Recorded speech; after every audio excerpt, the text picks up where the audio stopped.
Buenas tardes, muchísimas gracias por acercaros a estas conferencias, muchísimas gracias por acercaros a escucharme a mí, más un viernes que se pueden hacer cosas estupendas, mucho mejores que escucharme a mí seguro. Y bueno, como muy bien ha dicho Iñaki, yo he querido conscientemente evitar cualquier referencia directa, digamos, muy clara, aunque pueda igual en el discurso decir un par de frases al cómic español, pues porque hay otro ponente que además considero bastante más docto que yo en esa materia, con lo cual yo creo que no hay nada más pesado que dos ponentes diciendo lo mismo, ¿no? Entonces yo decidí centrarme de una manera muy clara en cómic que no es español para intentar digamos, hacer un fresco, un retrato, un pequeño recorrido, que es lo que voy a intentar hoy, ¿no? De cómo nace el cómic como un objeto que yo mantengo, no solamente mi la idea, ¿no? Es decir, que sirve desde un principio como arma de concienciación ideológica. Y cómo de todas las ideologías, voy a poner ejemplos, digamos, que poco a poco van a ir desembocando en lo que serían una de las grandes ideologías de la primera mitad del siglo XX, ¿no? Que es el fascismo, ¿no? Digamos, simplificando muchísimo, ¿no? La primera mitad del siglo XX, si quieres, es una lucha, ¿no? Entre las ideologías que surgen de izquierdas comunistas, la ideología, digamos, fascista, y luego están esas democracias que miran para los dos lados y no saben muy bien a quién le tienen más miedo, ¿no? Si a los, a los comunistas o a los fascistas. Eso me parece de una manera muy gráfica de resumir un poco, digamos, la ideología de esa primera mitad del siglo XX.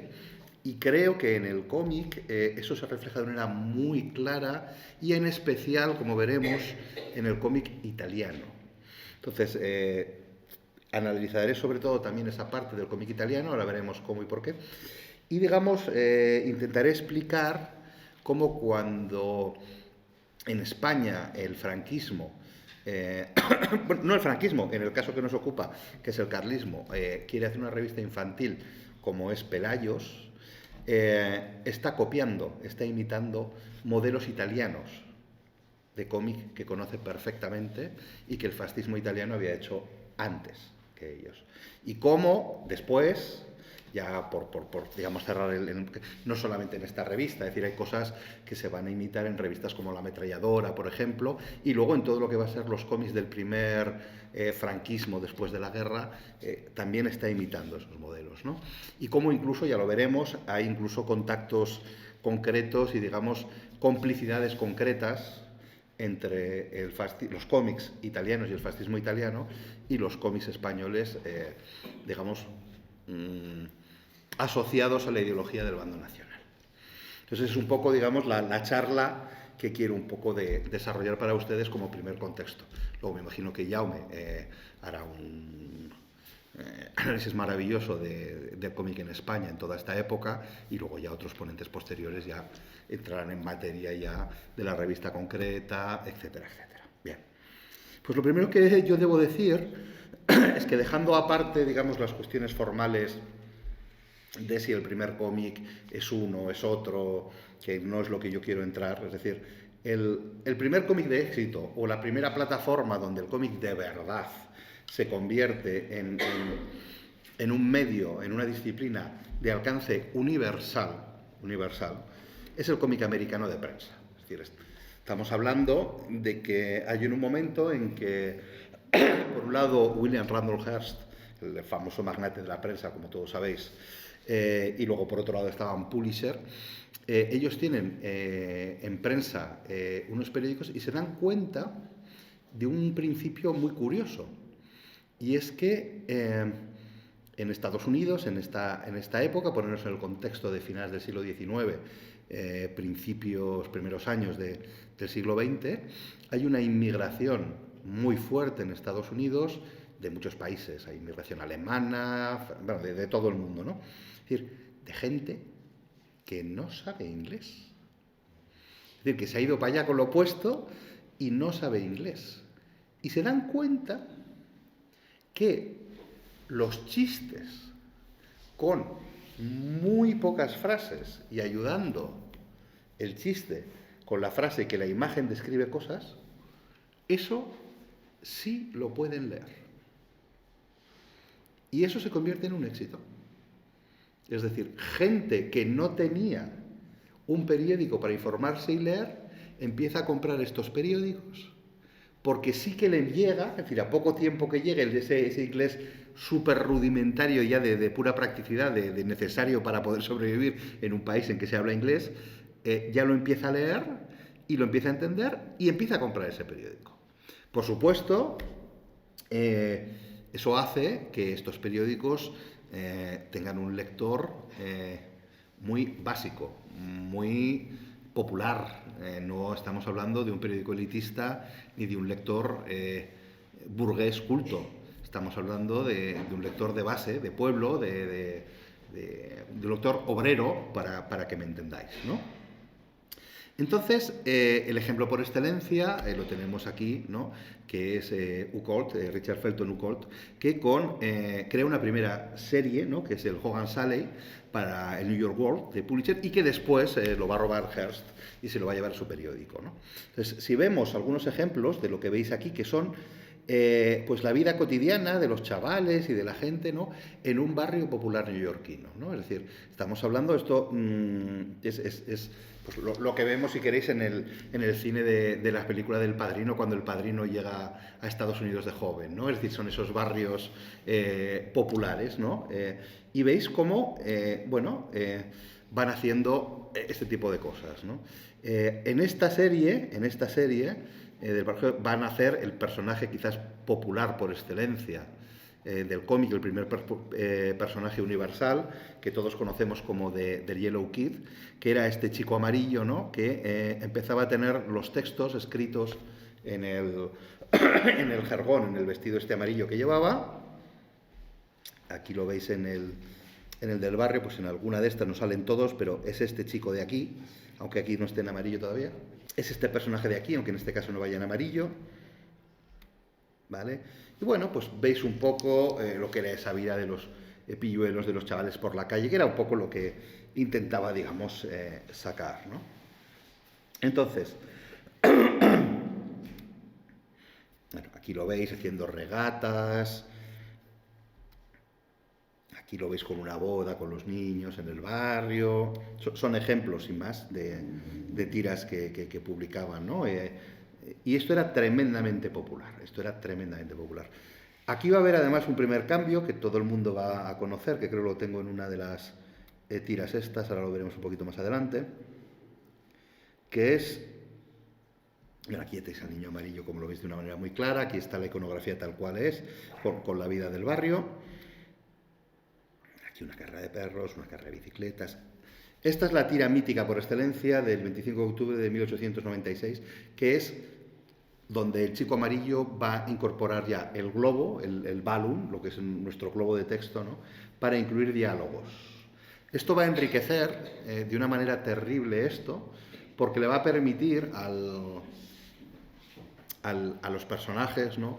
Meter diálogos chisposos, meter frases populares en diálogo directo, que son muy del gusto de este lector popular. Y The Yellow Kid se va a convertir de alguna manera en el personaje ficticio, pero que es la voz de Hearst.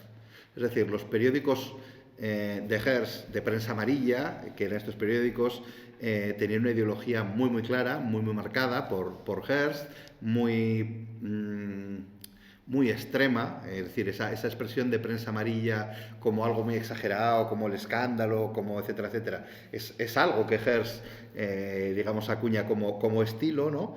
Y hace que sus opiniones y las cosas sean expresadas por este personaje, que se ha vuelto totalmente popular. Y entonces los que lo leen están leyendo la opinión de Hearst, pero no están leyendo la opinión de Hearst persona, sino la opinión de The Yellow Kid, ¿no? Es decir, es quizás el personaje ideológico primero de cómic por excelencia. Tenemos un par de ejemplos perfectos, y este es uno, ¿vale? Como sabéis, a partir de 1896, Estados Unidos empieza a tener problemas muy graves con España por Cuba.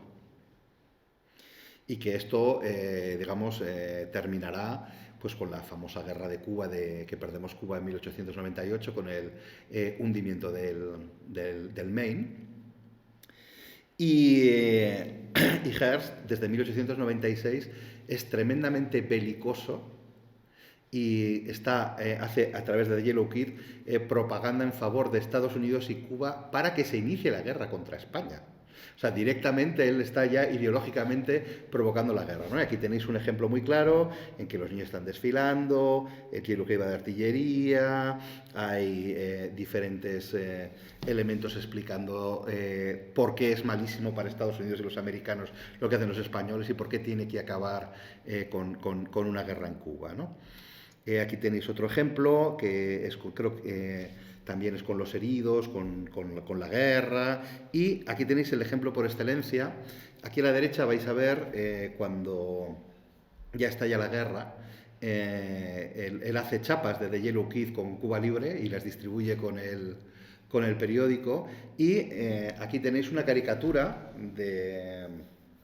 que se publica, digamos, en la web, en este caso riéndose de lo que es Pulitzer por un lado y Hearst por el otro, vestidos como el niño amarillo, porque el niño amarillo era el icono por excelencia que hacía esta conciliación ideológica por la guerra de Cuba, ¿no?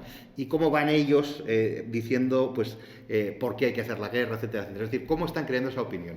Hay una carta que yo nunca he tenido físicamente la carta en mis manos, evidentemente. Sí, quiere decir que no he visto, bueno, físicamente no, quiere decir, ni siquiera he visto una reproducción, ¿no? Pero he leído que sí que existe, y en otros hechos he leído que como se perdió, que no se sabe si la carta es real o es más un poco un mito, pero al personaje de Hearst le pega y es posible hasta que exista, que existiese la carta, ¿no?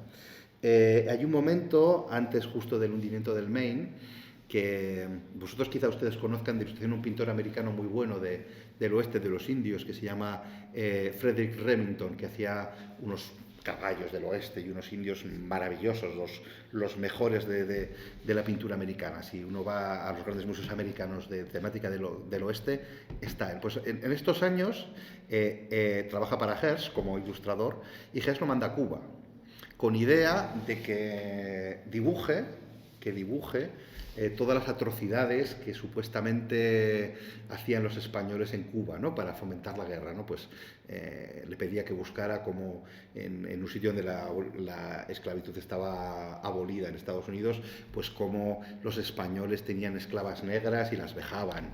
O sea, la cosa es más terrible, es amarillas, lo peor que se te ocurra que puedes hacer en un esto amarillo que hicieran que pudieran hacer los españoles, ¿no? Que fuera y que lo dibujara, ¿no? Y entonces parece ser que le mandó una carta, un telegrama o lo que fuera, ¿no? Remington diciendo, mire, llevo ya aquí 15 días en la isla, ¿no? Y no he podido dibujar ninguna barbaridad porque es que no he visto ninguna. Con lo cual, sí. Y le debió devolver un telegrama, lo que sea, tremendamente simpático y dijo, usted dibuje. Dice, que de que esto sea verdad me encargo yo. Que esa era un poco, digamos, esa idea de concienciación ideológica de Hearst, ¿no? ¿Qué es lo que pasa? Que esto hace que el personaje se vuelva tan popular que Hearst ve que no solo lo va a publicar en Estados Unidos, sino que otros países pueden querer publicar este personaje.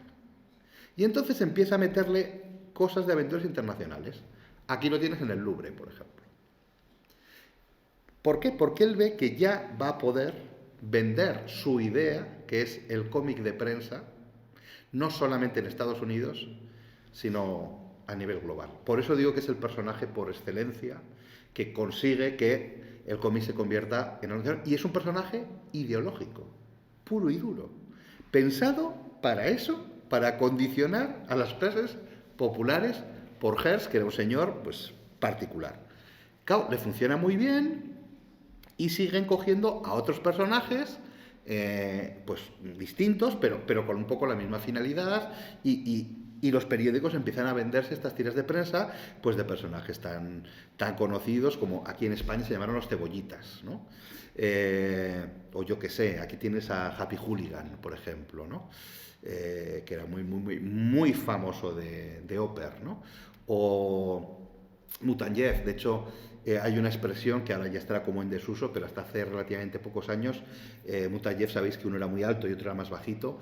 En Estados Unidos había una expresión, cuando veías a una pareja de dos hombres juntos, uno era muy alto y muy bajito, les decían Mutanyev, y era una expresión habitual, ¿no? O incluso el propio Little Nemo, ¿no? Por poner un ejemplo distinto, pero digamos de ese funcionamiento ya del cómic como cómic de prensa, como algo muy famoso en Estados Unidos y en el mundo entero. Es decir, esto se hace internacional. De hecho, se funda una empresa que todos conocemos, que es el King Factory Syndicates, que es la empresa de Hearst que sirve para que esto se conozca en todo el mundo. Pero aquí hay un elemento más importante, que es que Hearst, que no tiene un pelo de tonto, se da cuenta que puede hacer todavía más dinero en su imperio con un nuevo invento, que es el cine. Y concretamente con el cine de animación. Entonces, vosotros sabéis que Hearst tenía una novia que era actriz, bueno, eso le permite entrar en contacto con los grandes productores de Hollywood, y concretamente él va a entenderse muy bien con Edison y con la productora Vitagraph para empezar a producir a través de su propia compañía, que es el International Film Service, películas de animación de esos personajes de cómic que triunfaban en el mundo entero. Y hace películas de animación de Little Nemo, del Gato Félix, ¿cómo se llama?, de Mutanyev. Entonces, todo esto se ve tan bien. Cuando digo que todo esto se ve tan bien, quiero decir específicamente que todo esto lo ven los niños de todo el mundo. Y se convierten en sus personajes. Ahora voy a dar un pequeño salto y luego vuelvo a esto, quedaros con esta idea que es importante de que se convierten en los personajes de los niños. Cuando hemos hablado de la cuestión ideológica en Hearst y de utilizar el cómic de manera ideológica, Hearst intenta ser alcalde de Nueva York y después gobernador y no lo consigue, ¿no? Y luego además le tiene mucho paquete a Roosevelt, no le cae bien Roosevelt, y siempre de sus periódicos se opone a Roosevelt, ¿no? Entonces aquí tenemos la competencia en un momento en el que Hearst llega a querer incluso ser presidente sin nunca conseguirlo, claro, ¿no? Y vemos una ilustración satírica de Hearst con todos sus personajes, ¿no? Aquí veis al dragón comiéndose a Roosevelt, pero estos son los personajes de sus tebeos, es decir, para decir cómo utiliza a sus personajes de cómic para su propia carrera política, ¿no? El ejemplo más claro es que este es cuando se está presentando a gobernador, y aquí ya directamente es publicidad, o sea, es decir, esto es anuncio de su campaña a gobernador, ¿no? Donde además utilizan, en vez de Hearst, ponen hoist, como si fuese como una especie de sátira, que significa alzar, ¿no? Como impulsar, ¿no? Con la idea de cómo los personajes impulsan la carrera política de Hearst, aunque luego nunca lo consiguió, ¿no? Hearst era un señor además muy curioso en este sentido, pero claro, cuando hablamos de ideología, digamos, fascista, hablamos, digamos, de una serie de valores o de una serie de ideas muy conservadoras que curiosamente están no solamente en los fascistas, sino en muchos medios de la época, en los periódicos del propio Hearst, que era un extraordinario germanófilo. Hearst tiene un periódico publicado directamente en alemán y tiene un importante volumen de prensa alemana. Entonces, durante la Primera Guerra Mundial, apoya a Alemania, y cuando pierde la guerra, apoya de una manera tremendamente fuerte que las sanciones sean los mínimos posibles, porque es un germanófilo nato. Hearst va a Berlín, conoce a Hitler, e incluso hasta en fechas, hasta que prácticamente arranca la Primera Guerra Mundial, está a favor de Hitler. O sea, le parece un gran hombre y le parece que es el hombre que va a salvar a Alemania de las barbaridades que había sufrido Alemania en la Primera Guerra Mundial. Aquí tenéis con rivales de prensa, ¿no?, que le hacen las sátiras, ¿no? Y de hecho, él, cuando está en contra de la Primera Guerra Mundial en sus periódicos, es por su amor a Alemania. Aquí tenéis, por ejemplo, a a Winsor McCay, el dibujante de Little Nemo, haciendo chistes en contra de la guerra, es decir, el producto de la guerra, ¿no? Como el mejor cliente de la guerra es la muerte, y es en el fondo porque él quiere que o sea, que no haya guerra contra Alemania. Es decir, se está en contra de la Primera Guerra Mundial por los alemanes, porque él va a favor de Alemania. Con esto veis esta primera idea de cómo el cómic más popular nace allí, se va a trasladar a todo el mundo y cómo ya desde el principio el propio Hearst está haciendo esa utilización absolutamente política y absolutamente ideológica del cómic, que es así. Es decir, es que nace con esa idea, ¿no? Y ahora, ahí te pego ese salto a Italia y llegamos a Italia. Es la misma idea. Hay un momento, en concreto en 1908, en que se crea el Corriere dei Piccoli, que era como el periódico, era un suplemento del periódico para niños. Es decir, si Pelayos es la revista infantil, este es el primer ejemplo de revista para niños creada en Italia y sale como suplemento de un periódico, ¿no? Entonces, aquí hay dos cosas que son importantes para que os den una idea. Ya en el primer número, en portada, tenéis a Buster Brown. Es decir, un cómic americano de Hearst que ya se está publicando en Italia, en 1908, ¿no? Hay un sarao con Italia, que pasa igual en España y demás, que les cambian todos los nombres. Es decir, Buster Brown en Italia es Mimmo. Bueno, ahora lo veréis, pero a todos les cambian los nombres. Pero bueno, eso, si os acostumbráis a los nombres italianos, no pasa nada, ¿no? Y el otro cambio que es importante, que eso lo vais a ver ya como herencias en los cómics españoles, para cuando los copian, cuando los imitan los cómics italianos, veis aquí que esta portada del Corriere dei Piccoli está totalmente alterada respecto a lo que era el cómic americano. Son viñetas en un formato de viñetas cuadradas, generalmente un 3x3, en el que se han eliminado, redibujando, se han eliminado cualquier tipo de texto que hubiera en bocadillo o cualquier viñeta distinta o lo que sea, para poner el texto a pie. Esto, en España, en muchas revistas infantiles se hace igual. Hay 1000 razones y todas son válidas. Una que efectivamente, antes lo hablábamos ya medio y es cierto, es que en España había una tradición de los aleluyas, los aucas, etcétera, etcétera, que bueno, pues tenía ese formato. Pero otra que no es menos cierta y que en España existe igual, es que los expertos o supuestos expertos, porque ahora eso no es así, claro, pero entonces sí, de educación italianos, ¿no?, pensaban que el objetivo de la infancia era que el cómic era para aprender a leer bien y que entonces el modo bueno era separar completamente el dibujo del texto y que el texto siempre fuera a pie. Entonces, para lograr esto, redibujan, cambian y hacen de todo, ¿no? Aquí tenéis, por ejemplo, el Correo del Piccoli, pues otro personaje de los que os enseñé antes, Happy Hooligan. Pues Happy Hooligan es Fortunello. Y esto no deja de ser una alteración de la tira de Fortunello de verdad. Pero es que de repente le crea su propio periódico y un dibujante italiano, para Nervini, que es la gran editorial italiana que lo va a sacar, lo dibuja él directamente con un par. Aquí lo tenéis y no tiene nada que ver con el dibujante original que es Hopper, ¿no? Es decir, hay que pensar que en esta época esto de los derechos de autor, de que tal personaje es de tal autor o de tal... Esto se cogía con una laxitud muy, muy importante, ¿no? Entonces, bien, la checa, que es la mula, es lo mismo. En fin, todos estos son ejemplos de revistas italianas de esta época con los grandes personajes americanos de Hearst. Y esto, si le sumas a lo del cine, se vuelven súper populares. Con esto quiero decir que no hay un niño que no los conozca y que no los admire. Y para esto, aunque aquí no lo tenga, el mejor ejemplo es que leáis o veáis, hay documentales, pero si queréis verlos, y si no, podéis leer cualquier biografía de Federico Fellini. Fellini es el niño que crece con Little Nemo, que crece con Hopper y Fortunello, tal, y que este es su universo infantil, ¿no?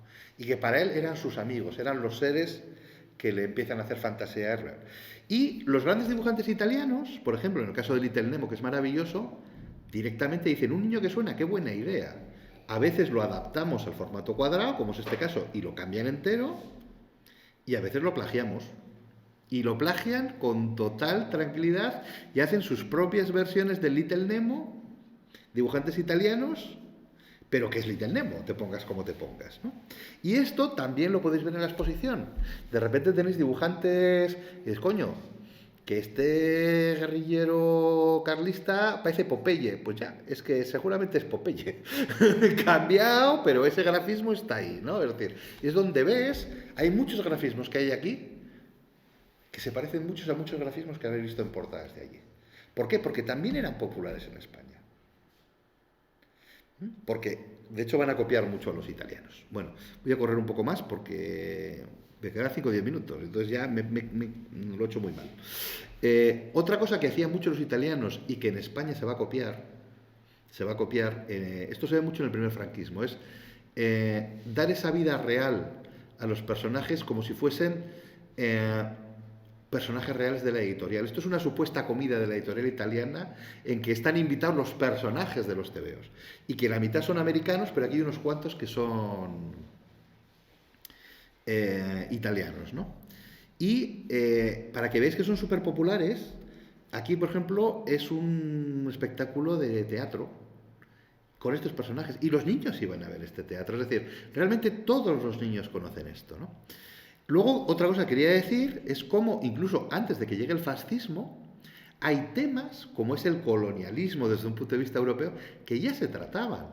Aunque luego el fascismo, con la guerra de Etiopía, la superioridad, digamos, italiana y esa idea de Mussolini de que va a crear otra vez el gran imperio romano porque es capaz de someter a los pobres keniatas y a los pobres somalíes, que van a hacer los pobres, evidentemente contra la potencia italiana, ¿no?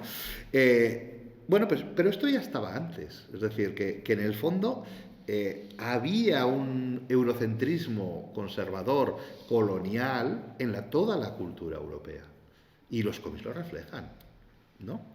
Aquí tenéis el ejemplo de cómo cogen personajes del cine que les hacen la versión en los cómics y los dibujan los propios italianos. Incluso te mezclan al gato Félix con Mickey Mouse en el mismo tebeo, dibujado por los italianos, y no pasa absolutamente nada. Más ejemplos. Este es el ejemplo quizás más claro de todos, de los que hay. Este es el ejemplo fascista por excelencia. Lo que veis arriba es un disco de Mickey Mouse que se apunta en el ejército italiano de voluntario y va a la guerra de Etiopía a machacar, pues eso, a los pobres etíopes. Y en las letras son absolutamente espeluznantes. Es decir, vosotros sabéis que en la Primera Guerra Mundial uno de los grandes problemas era el gas mostaza y que se prohibió después de la Primera Guerra Mundial. Y los italianos siempre negaron usarlo en la guerra en África, ¿no? Pues en el disco este Mickey Mouse dice, ¿qué armas tienes? El fusil y mi cantimplora de gas mostaza. Y se queda más ancho que largo y es parte de las letras del disco infantil con canciones de Mickey Mouse fascistas, ¿no? Luego, todo esto que está mezclado, estos grandes personajes, se mezcla directamente ya con la propia iconografía en los cómics fascista. Pues aquí tenéis al Duce, que va en un avión para interesarse por un héroe militar de la guerra, ¿no? O El Aventuroso, que es la gran revista que va a empezar a publicar los cómics americanos de Flash Gordon, etcétera, etcétera, ¿vale? Y de aventuras americanos para que lo entendamos más fácilmente. También va a publicar cómics italianos, ¿vale? Que son estos de aquí, ¿no? Con, bueno, pues la guerra de Etiopía, héroes italianos e incluso las revistas que en principio no tienen esa ideología, poco a poco se van doblando a la voluntad del fascismo según ganan el poder. Y aquí tenéis el Correo del Piccoli, y aquí tenéis estos niños ya que son camisas negras en Etiopía.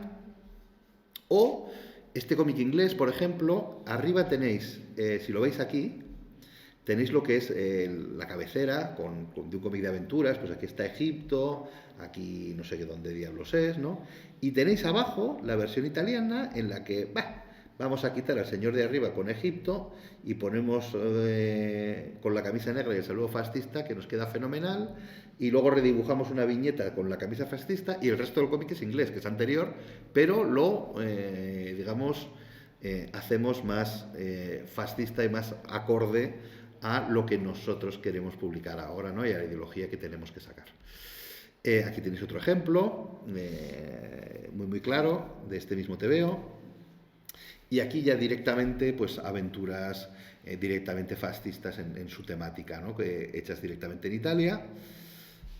Aquí estas también, digamos, selváticas, aventuras selváticas. Y Il Baviglia, que ya es el diario fascista para chicos infantil por extendencia este es el Pelayos, por así decirlo, del fascismo, ¿no? Donde, bueno, queda tremendamente claro todos estos temas que le interesaban al fascismo, cómo los va reflejando, y la pícola italiana, que sería su versión femenina. Y luego tienes otra cosa que se hace mucho aquí, que es cómo se adaptan a su propia iconografía. Aquí tenéis Pinocho y lo cogen y lo convierten en un fascista que está dando aceite de ricino a un rojo. Lo veis ahí en esa caricatura.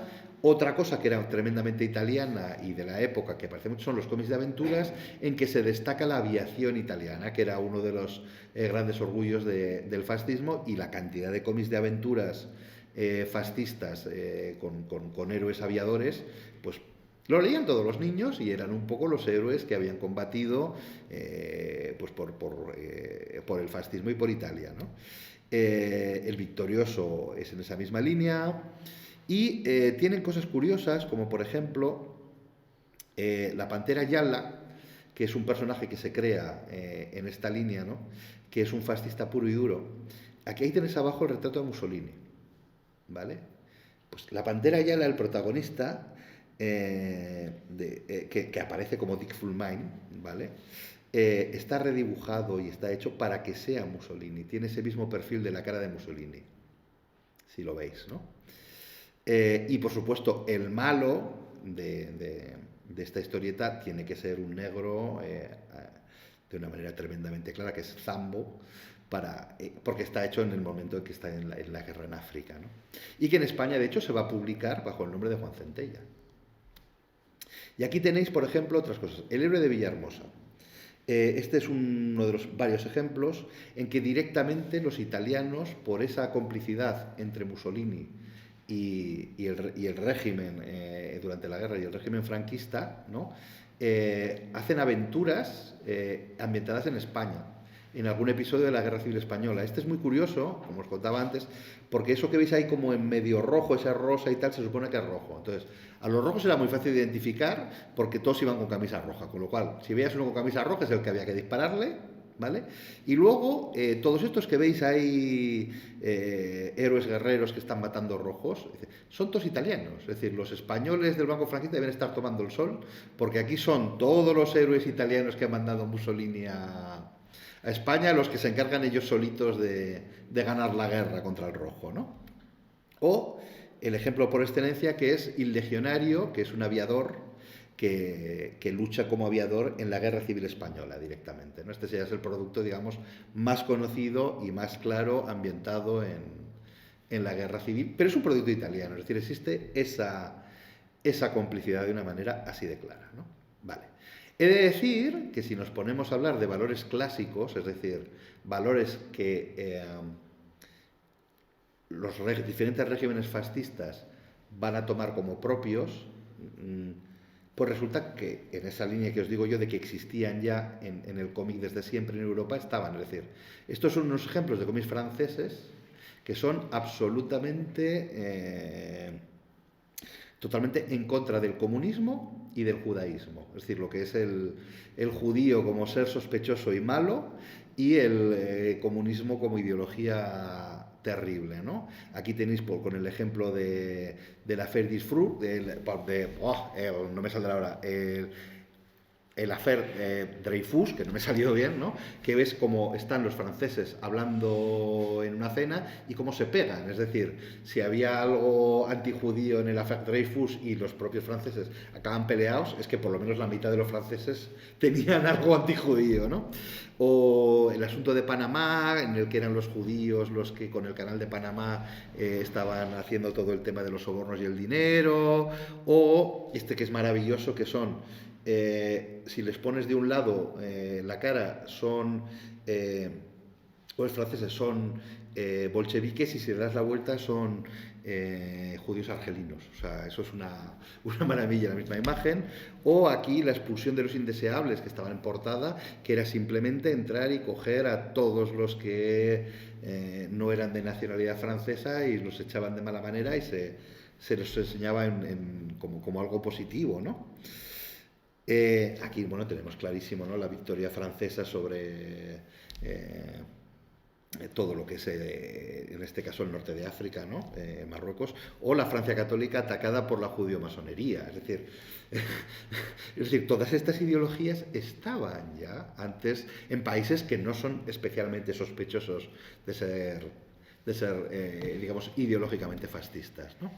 Este es muy maravilloso, ¿no? Que es cuando por ejemplo, del obrero que le dice al trabajador, el obrero comunista al trabajador, ¿qué dientes más grandes tienes? Son para comerte mejor, ¿no? O también es maravilloso, una lección para los paisanos sobre el comunismo, donde más o menos explican que dicen que el comunismo es para todos, pero que en realidad para todos significa que te van a quitar lo tuyo. Y lo explican de una manera como muy, muy gráfica. Iríamos a Bélgica, iríamos a Tintín, el mito por excelencia, y Tintín tiene cosas muy curiosas. En la primera aventura, que es Tintín y los soviets, es un ataque total al método, al comunismo, ¿no? Es decir, ven, tú eres comunista, toma pan, fuera, tú que no eres comunista no te doy nada, ahora te vamos a matar porque sabes que nos hemos quedado con todo. O sea, quiere decir, realmente, qué pena, con lo bonita que era Moscú y está machacada por culpa de estos comunistas. Es decir, esto es la publicación original de la primera aventura de Tintín, que es absolutamente antisoviética, ¿no? O en Tintín en el Congo, que es tremendamente pues colonialista, ¿no? Queridos amigos, hoy vamos a hablar de lo que es vuestra patria y lo que os trae la civilización, que es Bélgica, que esta es la publicación original y que luego lo cambiaron porque Hergé rehizo todos sus cómics de la primera publicación para que fuesen menos problemáticos con los años, ¿no? O aquí tenéis el ejemplo perfecto de que según pasa por el Congo, toda la civilización africana ha sido marcada por Tintín y viva Tintín, es decir, viva el europeísmo frente a cualquier otro tipo de ideología, ¿no? Incluso esto, que yo nunca me lo he creído demasiado, da la casualidad que León Degrelle, que fue el jefe de las SS en Bélgica y el nazi más nazi que había en Bélgica, trabaja con Hergé en esa revista durante esos años, ¿no? Y cuando ya ha muerto Hergé, de hecho en el 92, saca este libro que es Tintín Mon Compagnon, donde él afirma y habla de su supuesta amistad con Hergé y que afirma que él es el modelo de Tintín, ¿no? Cosa que yo no acabo de creerme, pero bueno, lo digo como curiosidad, sí que es cierto que el señor se parece.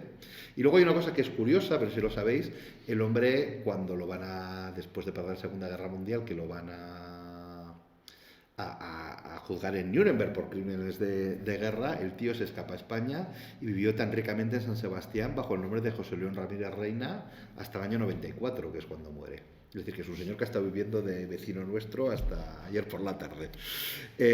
Y cuando digo que no me lo creo, es por lo siguiente. Esta historieta de Tintín del año 33 se está riendo de tal manera del fascismo, del comunismo y de todo, que hace que no me pueda creer que realmente Tintín es un modelo fascista, ¿no? Y por eso yo pienso que no lo es, pero bueno. Bien, ¿qué quiero llegar con todo esto? Ya cierro porque me he pasado de mi tiempo.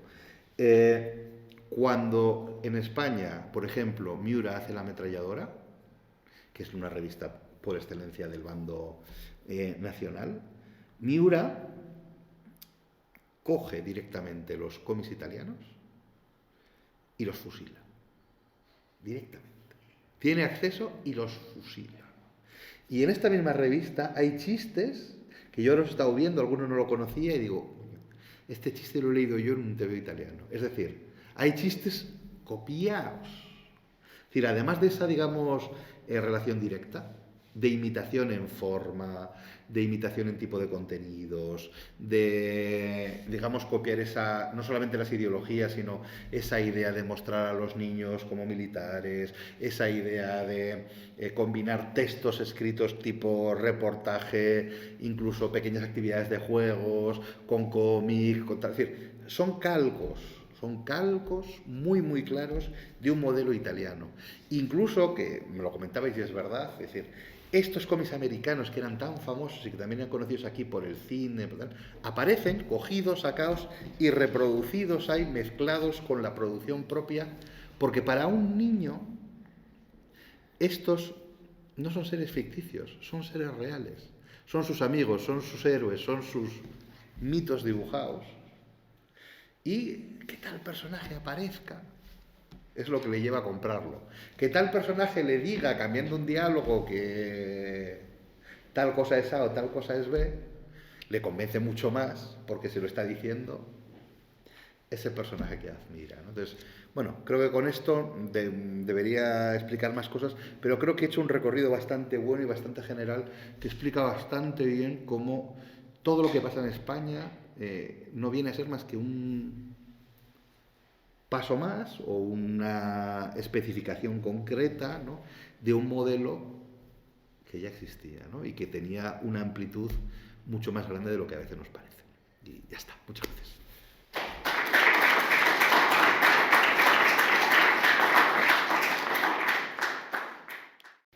Gracias por vuestra presencia, felicitar a Asier por su magistral intervención, que realmente ha tocado los puntos clave realmente de este lenguaje universal que es el cómic, que nace precisamente y se desarrolla juntamente a lo largo del siglo XX, es una de las principales herramientas de comunicación del siglo XX y todavía lo es. Realmente el cómic es una de las de las grandes aportaciones del siglo, ¿no?, porque une precisamente la maravilla del lenguaje narrativo literario con la imagen, con el lenguaje visual, ¿no? Aunque no os lo hemos dicho, pero yo creo que nuestras intervenciones se complementan perfectamente, porque yo precisamente, en vez de mirar hacia afuera, miraré hacia adentro, intentando entrar muy poco en las ideologías, pero centrándome mucho en los formatos, las características físicas de lo que son nuestras historietas, nuestros cómics, que en realidad, si son nuestros, son tebeos. El tebeo, que es una voz que recoge la Real Academia Española en su edición de 1968, entra y se incorpora tebeo como publicación infantil o juvenil, pues cuyo asunto se desarrolla en series de dibujos o serie de aventuras contada en forma de historietas gráficas. Es decir, lo que es un cómic es un tebeo. Son sinónimos. La manera española de llamar al cómic es el tebeo. ¿Por qué? Por una publicación, que era el tebeo. El tebeo fue la publicación emblemática o la que da nombre a nuestras historietas. La publicación que llegó masivamente al público, que marcó la historia de nuestro cómic. Incluso está la expresión estar más visto que el tebeo, ¿no?, que era que esto lo sabía todo el mundo, ya está muy visto, aburre es decir, el tebeo es esta publicación que aparece en 1917. Si nos marcamos en el marco cronológico de su intervención, vemos que en Estados Unidos está Hearst haciendo ya publicaciones ilustradas antes de entrar en el siglo, 1895, 98, que en Italia tenemos esa publicación, el suplemento que aparece en 1907, el tebeo, que es la que marca nuestra historieta, aparece en 1917. ¿Antes no había nada? No, sí. El tebeo es el que se va a llevar la palma, pero antes del tebeo hay toda una tradición de ilustración, de dibujos, de narraciones visuales que culminarán en esto, el tebeo. Y se llamaba tebeo también al cuaderno de aventuras. El tebeo era de historietas cómicas o humorísticas, pero también las historietas que pues tenían soldados, aventuras, selvas, misterio, eran tebeos, como que eran lo mismo que en Estados Unidos se llamaban cómics, que eran los cuadernos, el comic book, se llaman cómics porque, como habéis visto, los principales autores al principio eran historietas humorísticas, por lo tanto cómicas. Entonces, de aquí, de esos cómics convertidos en cuadernos, vienen los comic books y hay toda una industria de cómics que en España hasta los años 80 no se recupera el nombre de cómic a través de, sobre todo, publicaciones, pues las publicaciones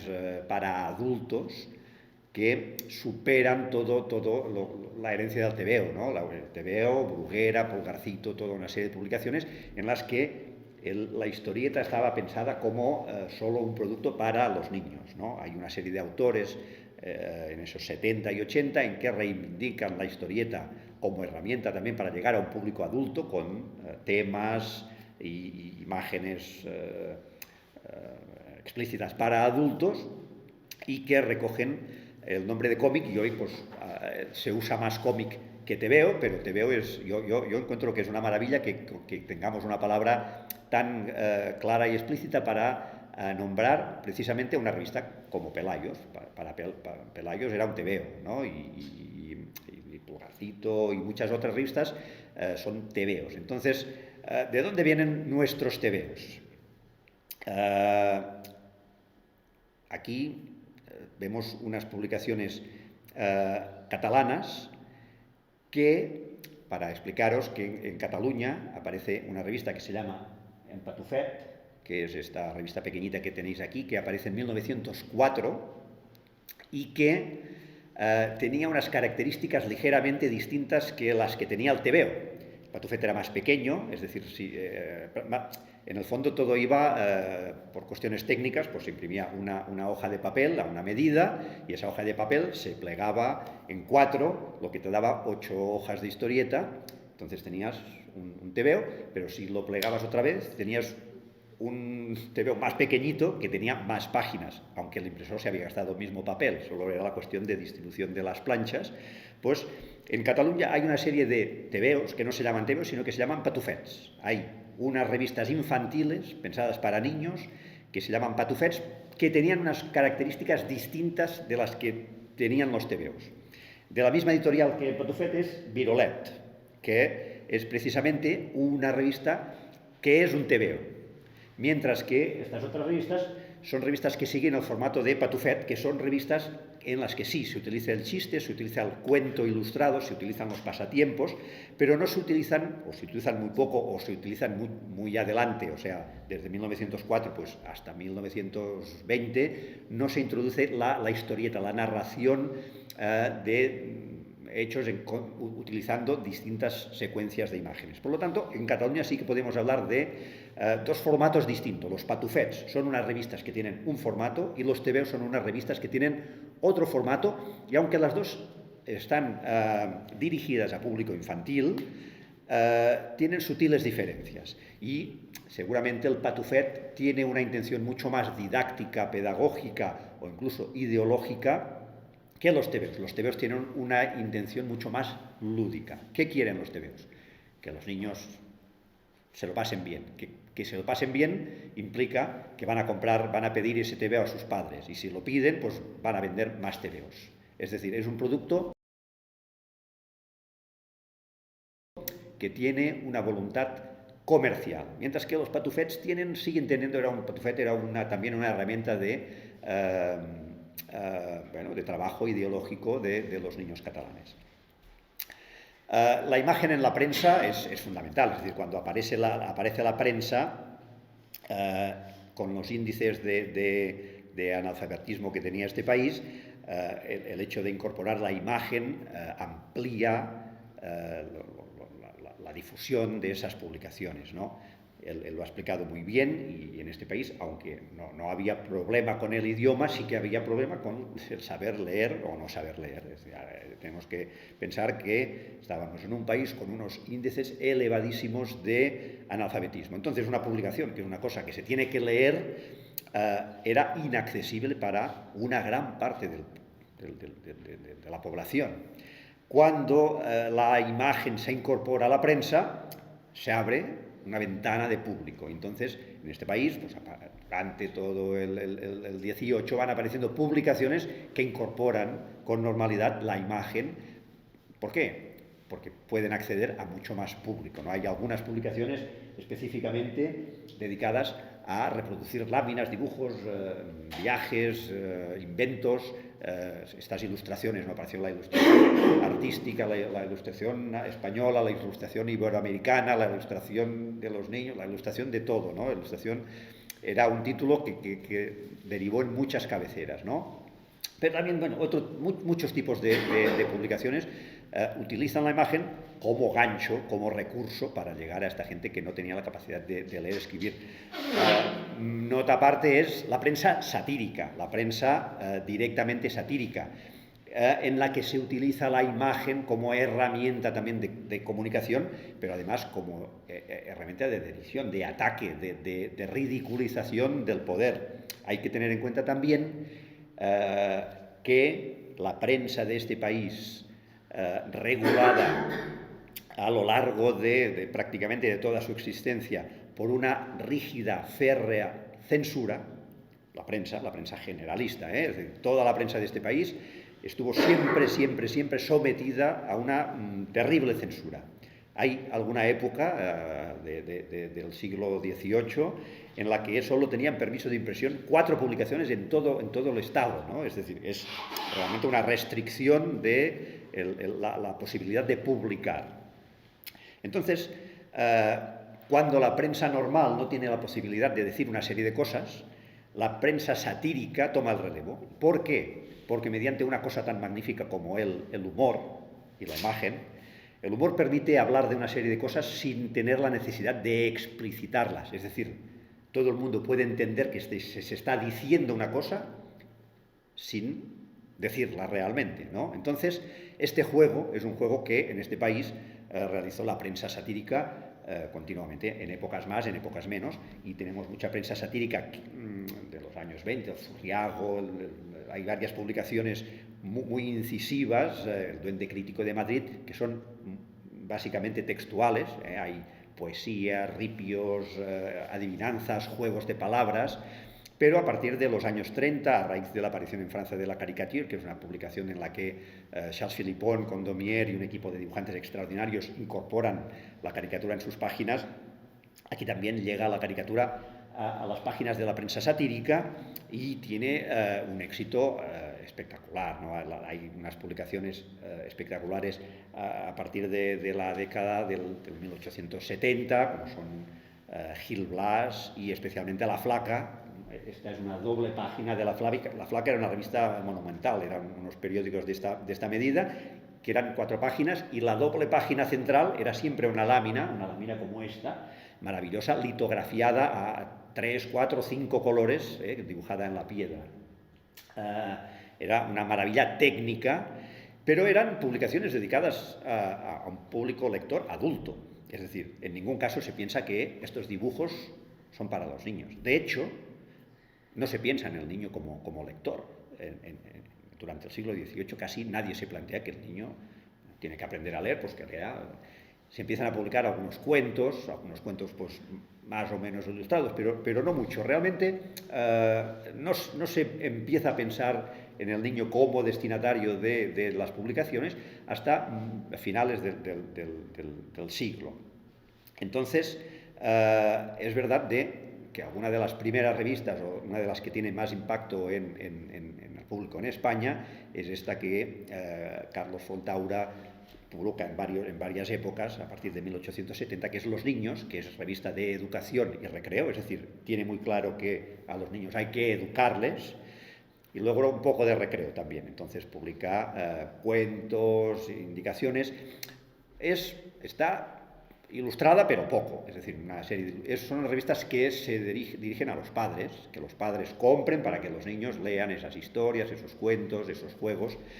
No se piensa en el niño como sujeto, como actor verdadero que pueda elegir lo que él le gusta o no le gusta. A los niños hay que educarlos. Y si se quejan, se les educa pues con un palo, que siempre funciona mucho mejor, ¿no?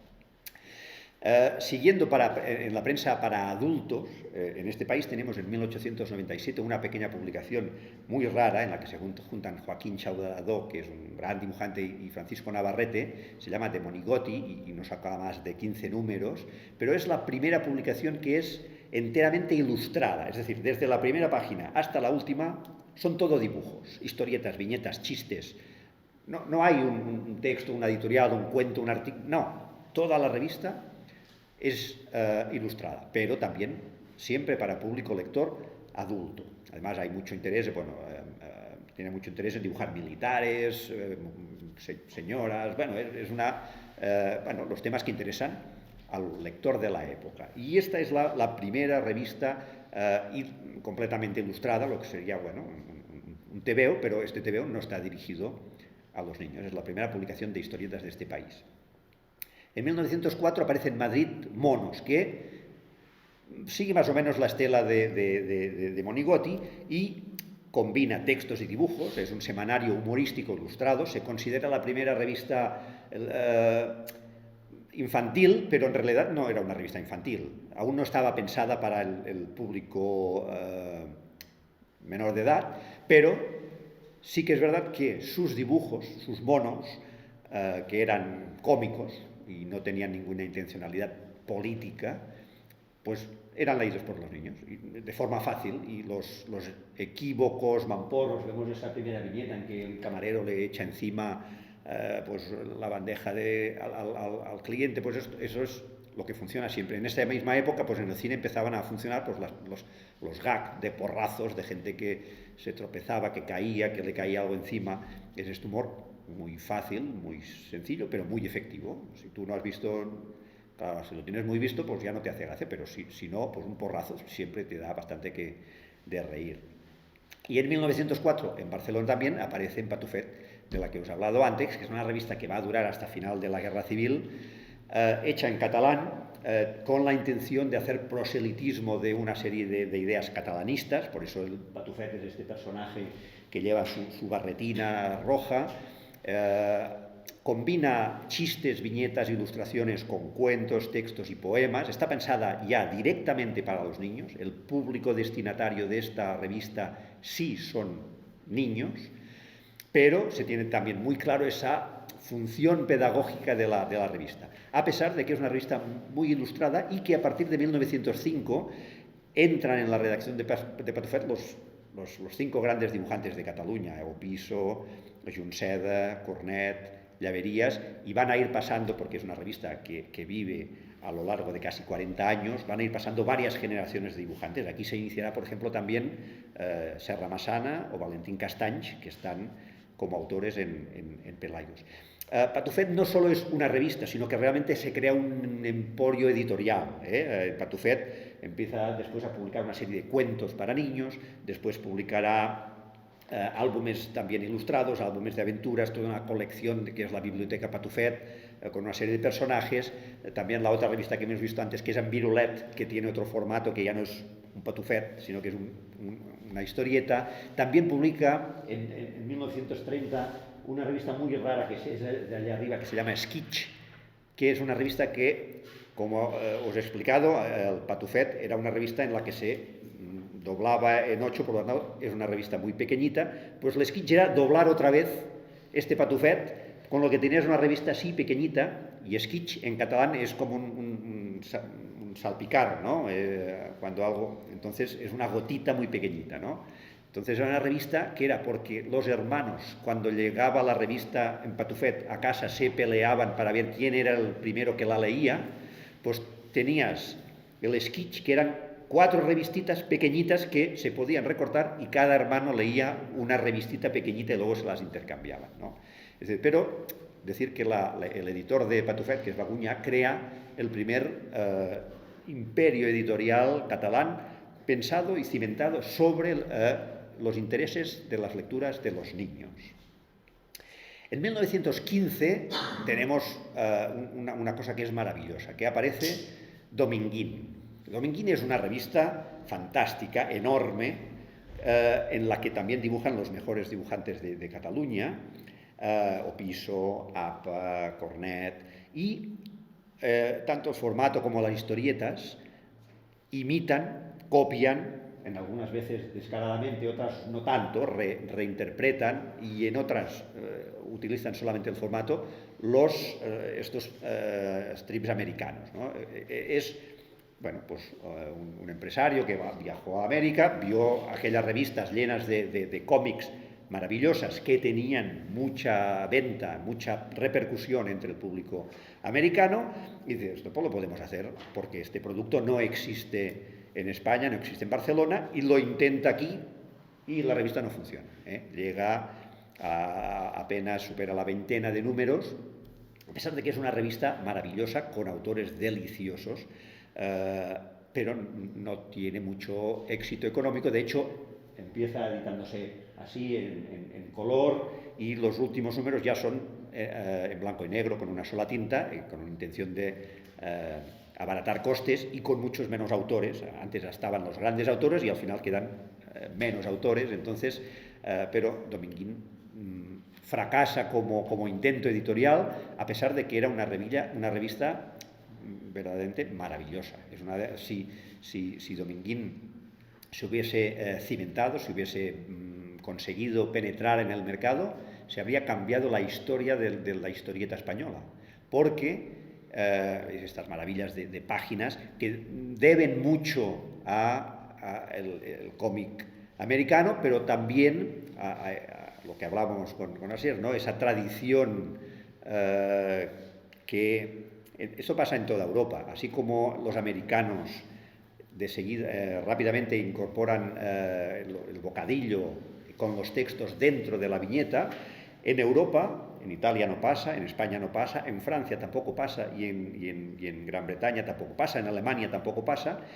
Ninguna de las publicaciones, ni para adultos ni para pequeños, que explican historias seriadas en distintas viñetas, no utilizan el bocadillo dentro de las viñetas, o lo utilizan como recurso extraordinario. Pero además de que para los niños, cuando realmente se plantean productos para los niños, se piensa que es verdad, que los niños aprenden a leer leyendo textos, no distrayéndose con los textos dentro de las viñetas, los cómics o los tebeos que son para adultos, que ya se pueden distraer los adultos, es decir, que ya se representa que saben leer, tampoco incorporan los textos dentro de la viñeta. Y eso es porque pesa muchísimo en toda Europa la tradición de leer primero la imagen y después el texto. Y como venimos de una tradición, no tenemos ninguna necesidad de incorporar los bocadillos dentro, que es una cosa americana, sí, que igual a ellos les va muy bien, pero aquí esto no. La gente no lo necesita, y a veces seguramente habría lectores que, como no están acostumbrados a ellos, cuando ven una cosa blanca con letras flotando por allí, dicen esto qué es, no entienden. Es decir, una revista tiene que publicar cosas que su lector sea capaz de entender. Entonces, si el lector no entiende lo que estás haciendo, es un fracaso como herramienta comunicativa, ¿no? Entonces, a lo largo de Europa no hay publicaciones durante los años 20 que incorporen el globo dentro de las viñetas de forma habitual, porque el público lector no lo necesita, ¿no? ¿Qué pasa 2 años después que aparece el TVO? El TVO aparece en 1917, está este juego de palabras de estas 3 letras, T, B, O, que en realidad también pueden leerse como te veo, te miro, te observo. Al principio el TVO es una revista que imita al Patufet, es decir, es pequeña, hay un chiste y hay algunas viñetas dentro, pero en el número 10 de TVO cambia completamente. O sea, su editor se asocia con otro que venía de Argentina, allí también había visto revistas extranjeras, y entonces hacen un producto que ya no es como Patufet, tan destinado a los niños, pero intentando, pues como siempre, ¿no? Esa pedagogía, esos cuentos, sino que hacen un producto en lo que lo fundamental es la idea de que el chaval lea, pero que además se lo pase bien. Y eso es una idea revolucionaria, leer un tebeo o leer una historieta y pasárselo bien. Hasta ahora los niños tenían que leer para aprender lo que es el mundo, para entender, pero a partir de ahora estos plantean una cosa rarísima, que es que a los niños les guste lo que leen, que las historietas sean divertidas, que los chistes les hagan gracia a los chicos, no a los padres. ¿Y qué pasa? Pues que es un éxito. El TVO, que es una revista, intentaron gastar lo menos posible, es decir, una revista barata, mal impresa. Veis que en estas reproducciones se puede ver la impresión de la página posterior, el papel malísimo, los dibujantes mal pagados, tenían que dibujar muchísimas páginas por un muy poco precio, pero como producto funciona, se vende. El TVO es uno de los primeros y grandes éxitos editoriales con este producto que está destinado a los niños. Y como pasó con Patufet, que es una revista que también se vende mucho a pesar de ser para niños y ser en catalán, perdón, pues el TVO tiene éxito, y como idea de éxito empieza pues a mejorarse, ¿no? A partir de una serie de números incorpora un segundo color en la portada, lo que le da también mucha más calidad o apariencia de calidad, dibujos más divertidos, siempre buscando historietas, pero que sean que no intenten explicar al niño pues que ser bueno, buena persona está muy bien, y que hay que ayudar a los demás, y que hay que respetar a los padres. Bueno, pues sí, muy bien, pero eso ya lo aprendes. En otro lugar, el TVO es para que te rías. Entonces, ¿qué hay? Pues caídas, mamporros, persecuciones, equívocos, y esto pues, a los chavales les gusta. Y tenemos que pensar en chavales que no tenían nada más, es decir, o jugaban en la calle a perseguirse con la pelota y a saltar y por el campo y por donde fuese, pero no había nada más, ni televisión. Entonces un TV era una cosa que te permitía meterte tú allí y pasártelo bien un rato con unos dibujitos. Entonces tiene un éxito tremebundo, ¿no? Y eso provoca, pues, además del crecimiento de TVO como empresa editora, a partir de la revista pues aparecerán almanaques, otras publicaciones, cuadernos también de aventuras, apaisados, etc. Aparecen también rápidamente los imitadores. Si veis que este es el formato de TVO, esta es una página deliciosa dibujada por Urda, que es uno de los dibujantes más interesantes de ese primer TVO, y que ofrecía pues también recortables, juegos, hicieron también toda suerte de probaturas, ya están algunos primerizos inventos del TVO, que será una sección que posteriormente, después de la guerra, va a desarrollarse, va a ser una de las más conocidas. Hicieron también una revista de la misma editorial, que era Bebé, jugando con TVO, con otras dos letras Bebé, que era una revista más para público femenino, infantil pero femenino, TVO para chicos, mamporros y persecuciones, y el otro para chicas. También había algún mamporro, pero las chicas ya tenían más que aprender labores y lo típico de la época. También una colección de literatura, de cuentos y historietas del TVO, cuentos ilustrados. Y rápidamente imitadores, es decir, TVO aparece en 1917, se consolida rápidamente, y los que hacían el Patufet dicen, ojo, estos nos están comiendo el terreno, y hacen lo mismo en catalán, es decir, hacen el Virolet, que es una revista que imita estas historietas de TVO con un formato más grande, una revista más lúdica. Patufet era más doctrinal, Virolet es más divertido, intentando imitar lo que hacían en TVO. Y el mismo año, 1921, aparece Pulgarcito. Pulgarcito es de la editorial El Gato Negro. El Gato Negro es una editorial propiedad de Juan Bruguera.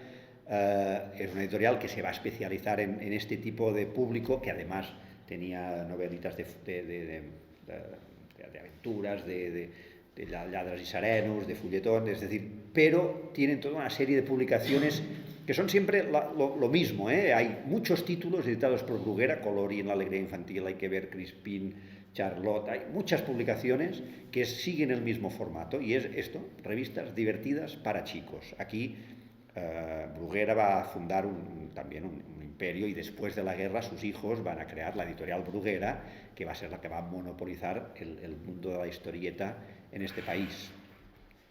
Aquí veis más y más publicaciones de la editorial Bruguera, algunas cogiendo también sin ningún reparo pues, personajes que se hacen populares en la pantalla. Charlotte, hay una publicación que se llama Charlotte, que explica pues, aventuras de ese personaje que triunfaba en los cines.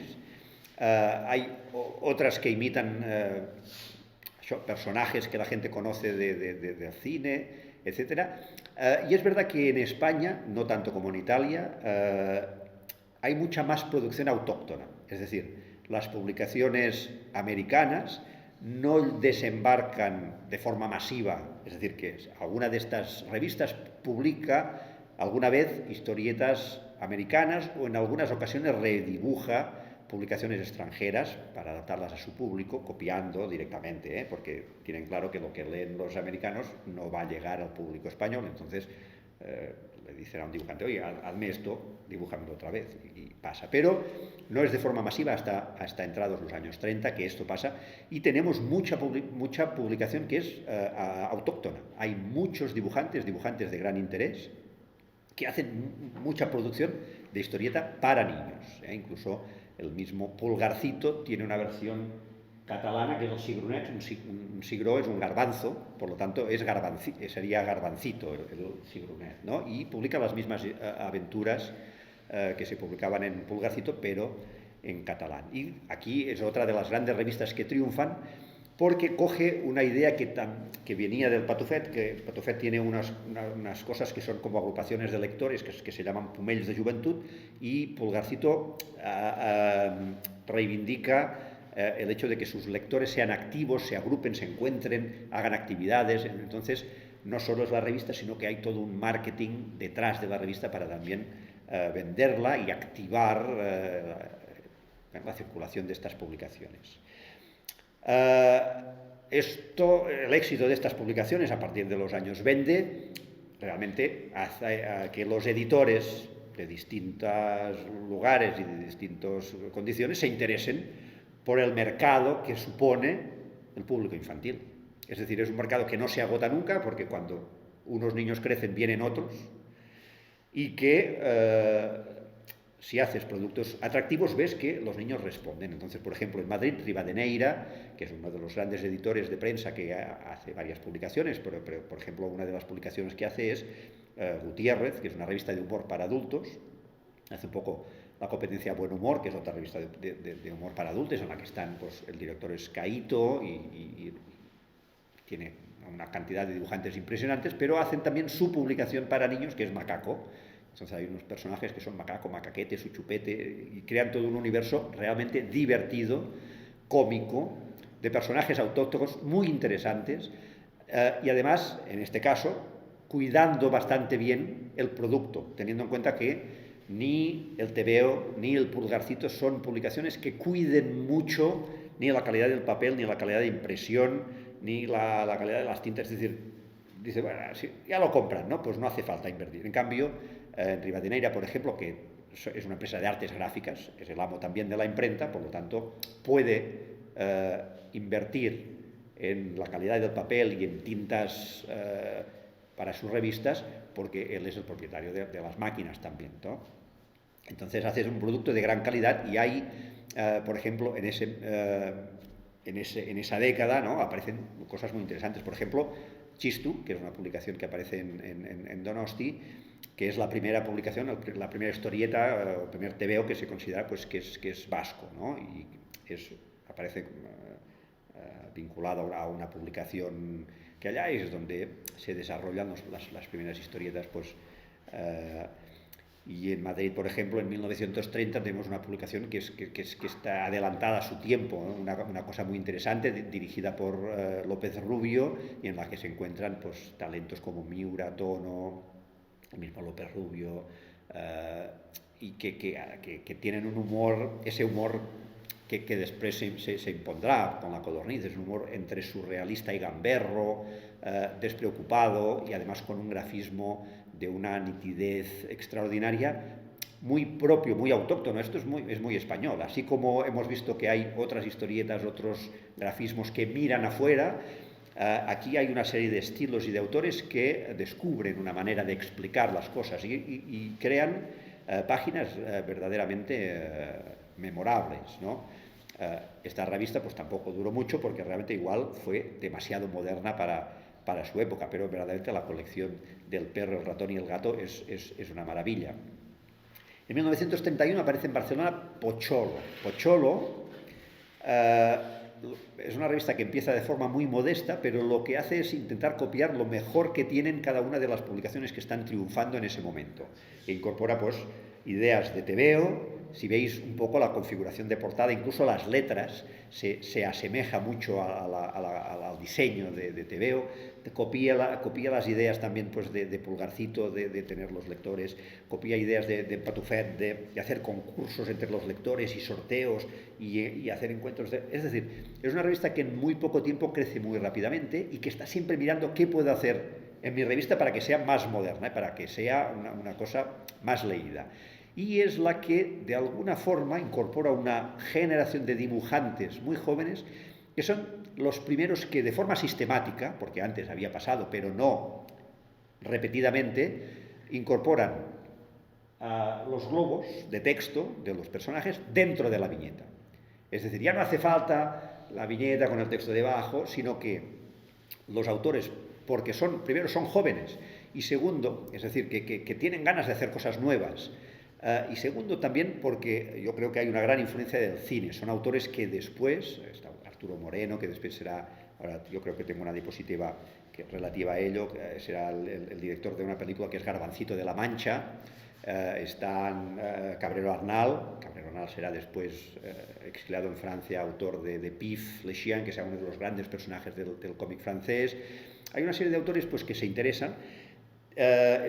Serra Massana también estaba en esta revista y también hizo en esa época una serie de películas de animación. Es decir, son autores que son jóvenes, están interesados en cosas nuevas que pasan por el mundo y descubren que el público, a través del cine también, ha ido incorporando algunos recursos visuales, elipsis, secuencias, etcétera, que forman parte del lenguaje cinematográfico y que ellos pueden incorporar esos recursos a la viñeta. De hecho, en esta revista también, y en varias de estas, ¿no?, se publican aventuras de unos personajes, pues, que son el gordo y el flaco, Betty Boop, es decir, que se dibujan en historieta películas de cine o películas también de animación, ¿no? El personaje de Betty Boop, pues, que tiene sus dibujos animados.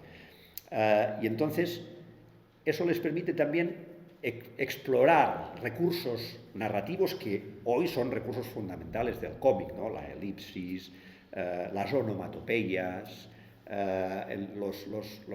los cambios de punto de vista, de enfoque, porque muchas veces las historietas clásicas tienen siempre la imagen fija de los personajes que va pasando de forma. Entonces aquí juegan con los planos, se acercan los personajes, primer plano, luego juegan con las formas de las viñetas.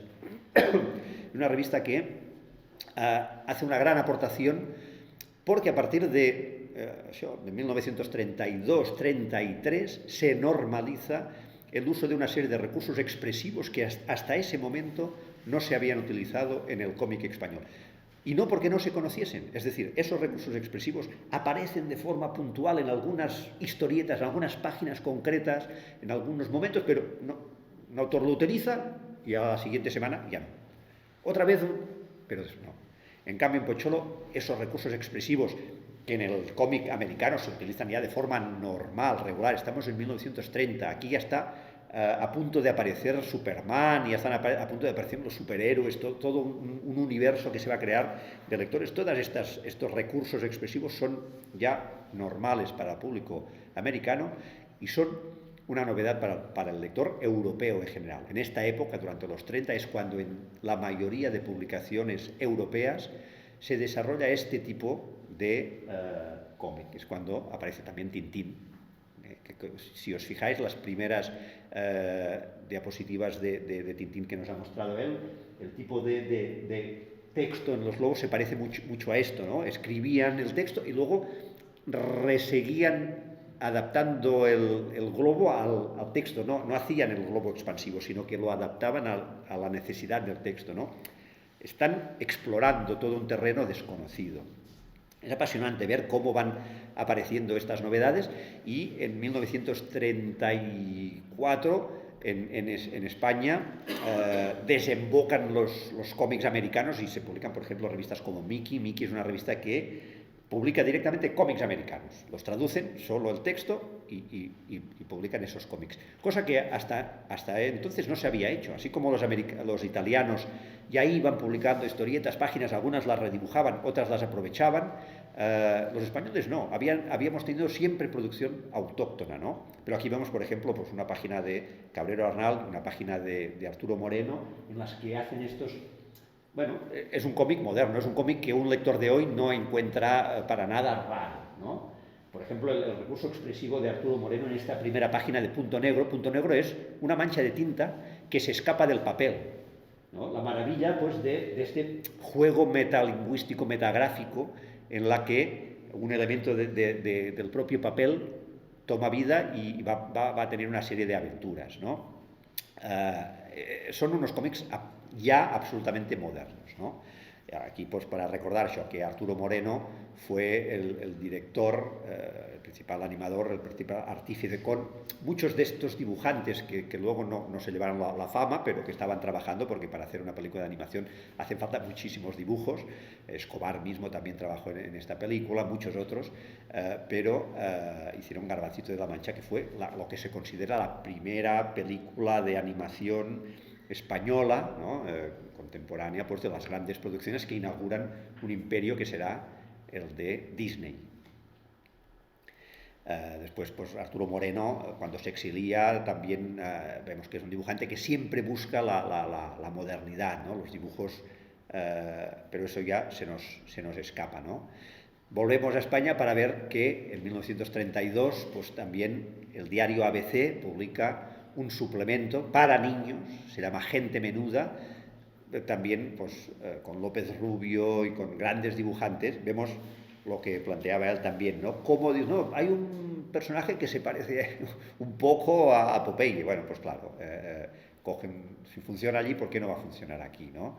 Pero vemos que estos dibujos son mucho más depurados, están mucho más trabajados, se valora mucho más la calidad artística de los dibujos que en lo que nos planteaba TVO y Pulgarcito en sus inicios, sobre todo, ¿no? Y llega la guerra. La guerra, habíamos cogido velocidad de crucero y la guerra rompe una serie de dinámicas y de situaciones que en este país pasaban. La guerra es un momento trágico de la historia de este país, pero sigue habiendo niños. ¿Y qué hay que hacer con los niños? Pues hacia adelante, ¿no? Aunque haya guerra, hay que ir adelante, ¿no? Entonces, tiene sentido la aparición, cuando España queda partida por la mitad, en el bando republicano quedan lo que se hacía antes, aunque es verdad que hay una revolución y algunas empresas son incautadas, pero TVO, Pulgarcito, Pocholo, son revistas que continuarán publicándose en el bando republicano y continuarán haciendo lo que hacían. Igual sí que añaden un poco más de ideología a sus páginas, pero en el fondo no dejan de hacer lo que se estaba haciendo. Pero España queda partida por la mitad, y en la otra mitad no había nada. Hay que pensar en esos niños de la otra mitad. Entonces, la necesidad de lectura, de ocio y de adoctrinamiento que tienen esos niños se ve recompensado, tiene que compensarse con la aparición de revistas que tienen que crearse de cero, y de aquí la aparición de una publicación como Fechas. Fechas aparece un poco antes que Pelayos, porque bueno, la Falange tenía medio articulado un organismo de prensa, ellos creían mucho en esta difusión. Pelayos tarda un poco más en aparecer, pero son hay apenas meses de diferencia. Son dos publicaciones en principio muy distintas, aunque están en el mismo bando político, de entrada no tienen nada que ver, pero responden a una necesidad, y es una necesidad que se había creado ya desde el principio del siglo, que es: a los niños hay que darle algo para que se distraigan, para que aprendan, y los niños ya se han acostumbrado a leer, y los hermanos mayores de estos niños que tenemos ahora ya han crecido leyendo estas revistas. Por lo tanto, a todos estos niños hay que darles nuevas revistas, porque estamos en un país distinto, que queremos unas cosas distintas que el país que había hasta ahora, ¿no? Y así nacen Flechas, pero también, sobre todo, Pelayos, pero yo lo dejo aquí, porque esto es toda otra historia que vendrá en las próximas conferencias. Muchas gracias.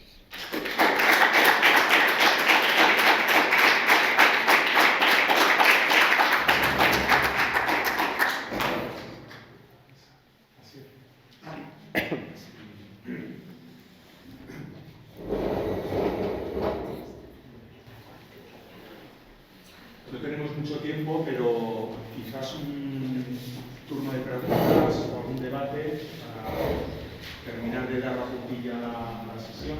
A ver si alguien rompe el hielo.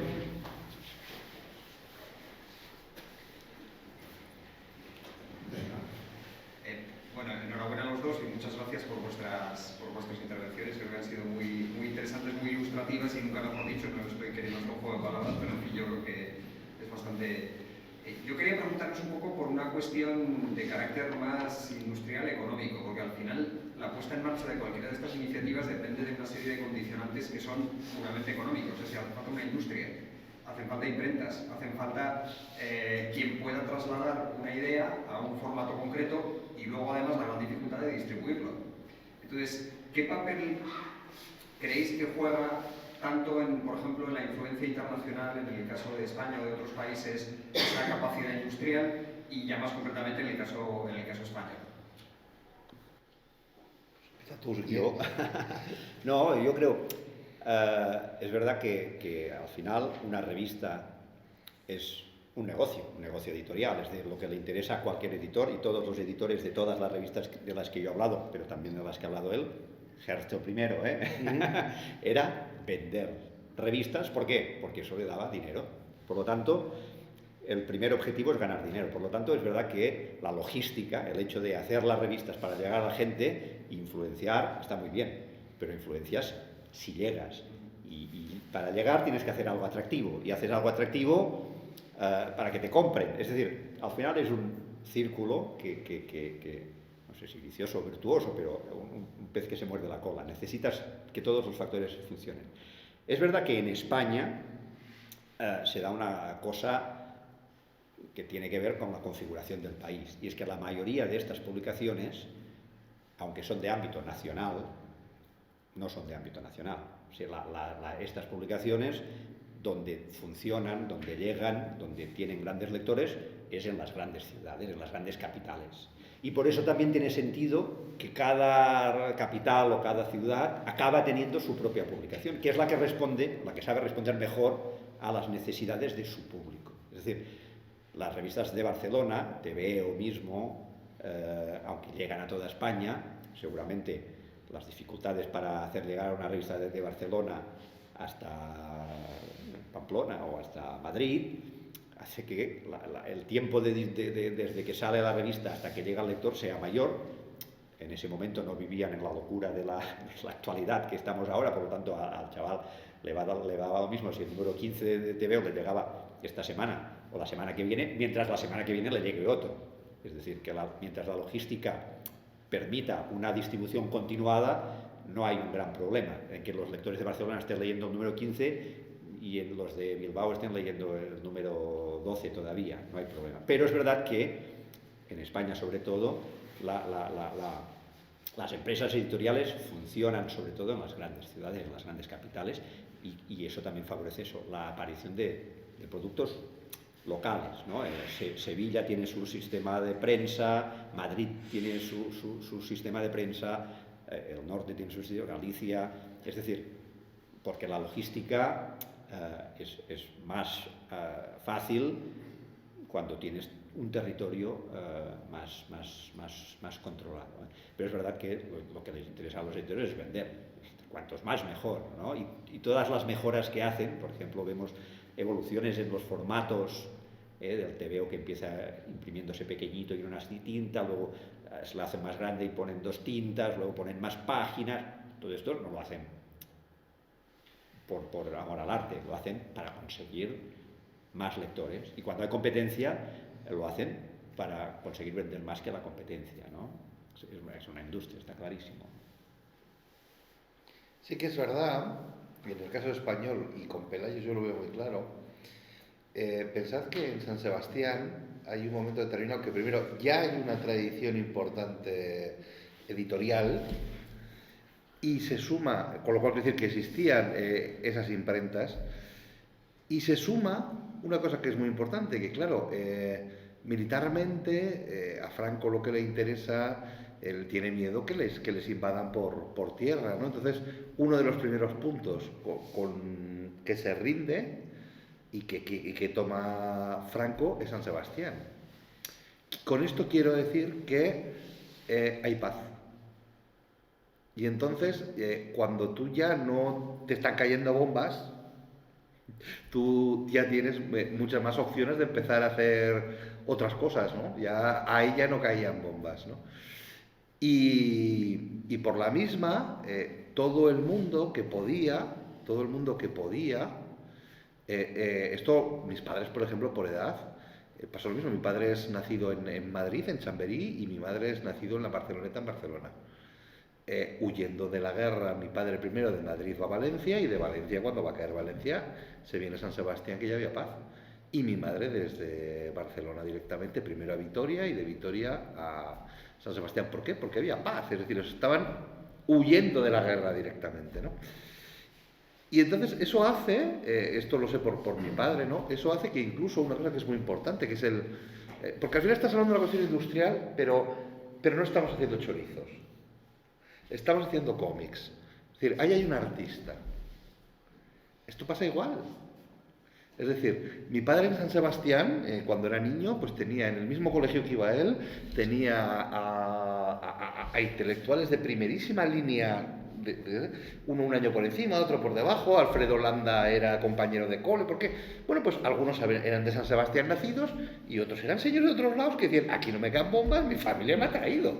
Es decir, entonces, realmente allí hay un núcleo que precisamente por haber paz tienes la industria y el talento. Y cuando tienes las dos cosas, pues la puedes mandar. De ahí la importancia de San Sebastián en ese momento concreto. Es decir, en otras circunstancias, si geográficamente San Sebastián no estuviera en la frontera, probablemente hubiera sido un objetivo más secundario, no hubiera habido paz y tan pronto ahí, y no hubiera sido ese núcleo de destino para tanta gente que después hizo cosas, ¿no?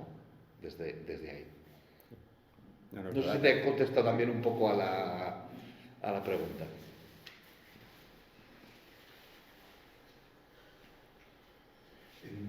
En la evolución habéis mostrado, la verdad que muy claramente, cómo ya desde finales del 19, pero sobre todo a partir de 1910 en adelante, se va tejiendo la cultura del TVO. El TVO como revista, como ritmo secuencial, relación imagen-texto.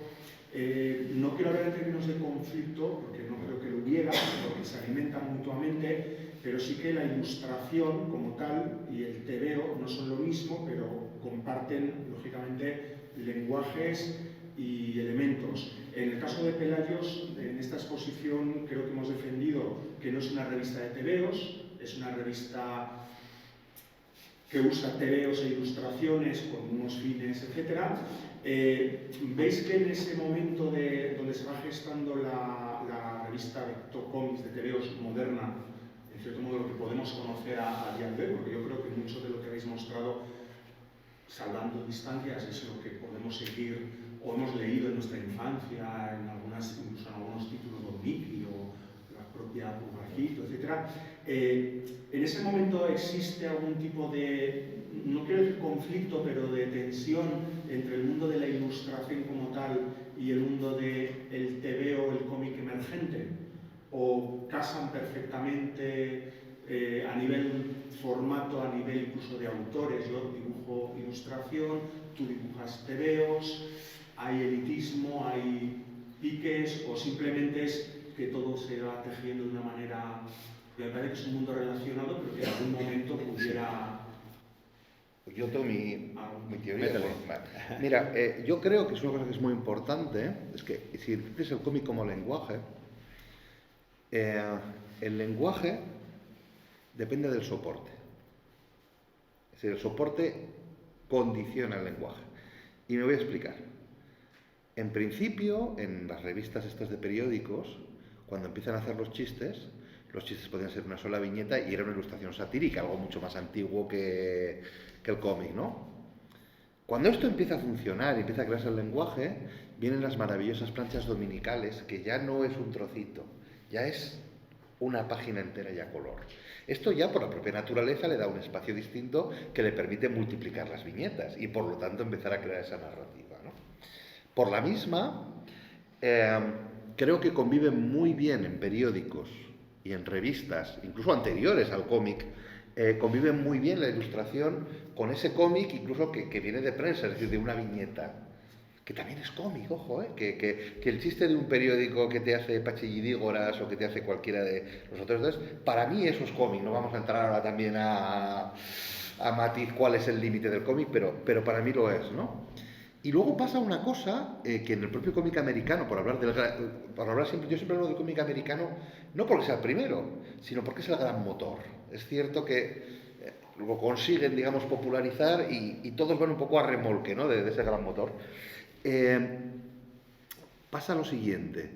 Hay un momento que es ya muy entrado la década de los 20, y de una manera muy fuerte ya en los 30, que es cuando se va a popularizar, primero en las revistas pulp y por herencia, el formato comic book. Entonces, aunque fueran menos páginas, aunque fueran 16 páginas, ya es el formato de una revista de 16 páginas para un tebeo. Y por eso los Flash Gordon, Tarzán, Príncipe Valiente, todo eso, que estamos ya en años 20 y años 30, viven en gran medida, muchos de ellos, no todos, pero muchos de ellos, ya de jugar con un formato más amplio, de más páginas. Y pensaos ya como un cuadernillo. El caso de Superman es clarísimo. La primera aventura de Superman son una historia corta, pero son, creo que recordar, 8 páginas, si no recuerdo mal. Claro, 8 páginas caen muchas viñetas. No es una página, no es media página, ¿no? Entonces, en Europa, la revista, yo creo que vivió un poco de la tradición de la revista ilustrada y sin absolutamente ningún conflicto. Pero cuando los referentes ya no son los del periódico, es decir, ya no son el Happy Hooligan, etcétera, etcétera, sino cuando los referentes empiezan a ser Flash Gordon, el propio Superman. En España se publica muy pronto un Superman que se llama Ciclón. El Superman es Ciclón y encima dentro es en blanco y negro y fuera le cambian el color. Lo mismo va con la S en verde y no sé qué, que la mitad de los que tienen el TVO actuales lo cogen y se despistan y no se dan cuenta que es Superman, pero era Superman, ¿no? Y entonces los propios dibujantes, es decir, empiezan a recibir ya ese cómic americano más celebrado, más cercano al lenguaje que conocemos. Coño, y no son tontos, que le va a parecer mal a Raymond. ¿Cómo le va a parecer mal si es un puñetero genio? Pues aprenden. Entonces, creo que tiene más que ver con eso. Es decir, con que el propio autor lo va cogiendo, pero la convivencia yo creo que es una convivencia sin ningún tipo de problema, porque la tradición era una revista ilustrada, y la revista ilustrada pues a veces tenía relación en narración y a veces no. Y en el fondo es un lenguaje, es comunicar a través de la imagen, ¿no? Y es verdad que es un lenguaje que es, en sus inicios, para adultos, en el sentido en que proviene de ya los grabados satíricos que se hacían, que circulaban por Europa. Durante las guerras de religiones contra Lutero ya circulan grabados satíricos denostando, ¿no?, al enemigo, riéndose del Papa, riéndose de Calvino, bueno, cuando hay follón, hay un dibujo satírico, ¿no? Entonces circulaba en forma de grabado, con sus explicaciones, y tenía más que ver con el mundo del arte, era artístico, y sus canales de distribución eran los del mundo del arte, pero a la que la imagen se mete en la prensa, también por una cuestión de facilidad de reproducción, es decir, vemos que hay revistas, La Ilustración, por ejemplo, que te ilustra viajes, te ilustra guerras, es la primera revista que manda a un corresponsal a una guerra a hacer dibujos. ¿Por qué manda a un tío a hacer dibujos? Porque aún no se ha inventado la fotografía. Entonces, el dibujo es la manera de explicarte visualmente una serie de cosas, ¿no?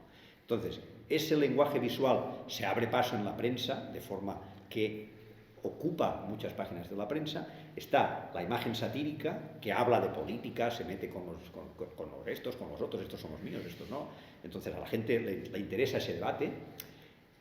Pero es verdad que a partir de los 30 se produce esa cosa, la eclosión de los cómics como lenguaje, ¿no? Se va estableciendo una gramática de la lectura de cómics, una sintaxis, unas normas. Es decir, si la viñeta se lee primero así, luego esto, si aparece una onomatopeya quiere decir esto. Es decir, el lector aprende esa gramática, la entiende de forma natural.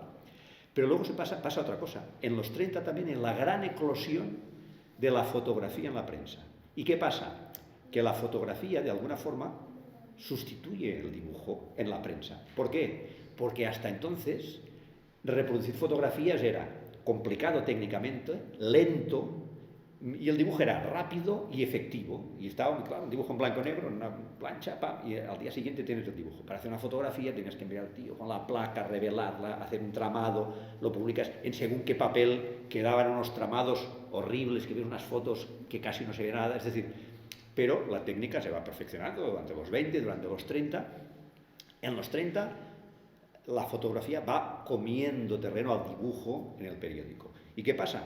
Que el dibujo para adultos en la prensa cada vez tiene menos sentido, se queda restringido básicamente a la caricatura política, pero se va sustituyendo, ¿no? El cómic, que era para todos los públicos, al final va quedando como para el lector más joven, y en este país mucho más que en otros países. Pero, por ejemplo, durante el franquismo, pues las revistas de historietas, aunque ponían, ¿no?, para lectores de 9 a 99 años, pues bueno. Lo leían los niños. Lo leían los grandes también, sí, también, pero no, lo compro para mi hijo, ¿no? Es como que leer cómics no es para la gente mayor, ya no lee cómics, solo lo leen los niños. Entonces, no hay un conflicto entre los lenguajes, pero sí que en la sociedad pues se crea como esta idea de, no, bueno, los TVOs son para los chavales y nosotros ya leemos cosas serias y tochos y no sé qué. Cuando en realidad los TVOs de Bruguera los leían los chicos y los papas después, o los papas primero y los chicos después, porque estaba Carpanta y la suegra. Hay TVOs de Bruguera en los que están hablando de cosas que no los chavales, la suegra, para mí la suegra, ¿quién? Una señora que te hace la vida imposible. Son TVOs para adultos, ¿no? Pero en el imaginario, no, los TVOs son para chavales, hay como bueno, no, es un paso previo el TVO para que luego lean cosas de verdad, ¿no? Y eso no es así. Pero en el imaginario está eso. Por eso siempre el cómic siempre ha sido considerado una cosa como, venimos de aquí, ¿no? O sea, era un lenguaje. ¿Qué pasa? Que ese lenguaje, pues, se dijo, no, esto es para estos. Cuando en realidad yo creo que pueden leer cómic. Cuando cómic es bueno se puede leer los grandes, los pequeños, y es verdad que, pues, como todo, hay libros para un público y libros para otro público. Hay gente que está preparada para leer algo y gente que no lo está. Pues cómic igual, cómics para chicos y cómics para grandes, ¿no? No, es un medio más, ¿no? Y el conflicto está más en la sociedad o en estos prejuicios que en el propio medio, ¿no?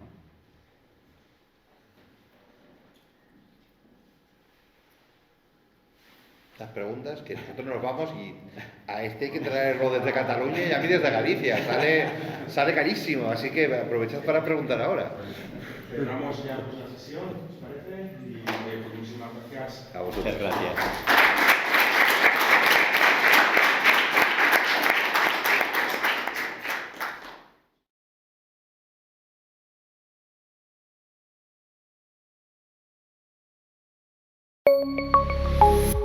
Gobierno de Navarra. Nafarroako gobernua.